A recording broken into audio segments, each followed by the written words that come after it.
హుస్సేన్ సాగర్ తీరాన రాష్ట్ర ప్రభుత్వం అత్యంత ప్రతిష్టాత్మకంగా నిర్మిస్తున్న తెలంగాణ అమరవీరుల స్మారక చిహ్నం ఫినిషింగ్ పనులను మంత్రి వేముల ప్రశాంత్ రెడ్డి పరిశీలించారు.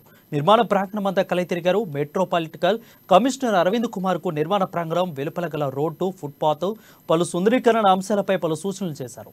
ఈ నెల 14న కొత్తగా నిర్మించే నిమ్స్ హాస్పిటల్ భవనానికి సీఎం శంకుస్థాపన ఏర్పాట్లు అధికారులతో కలిసి పరిశీలించారు.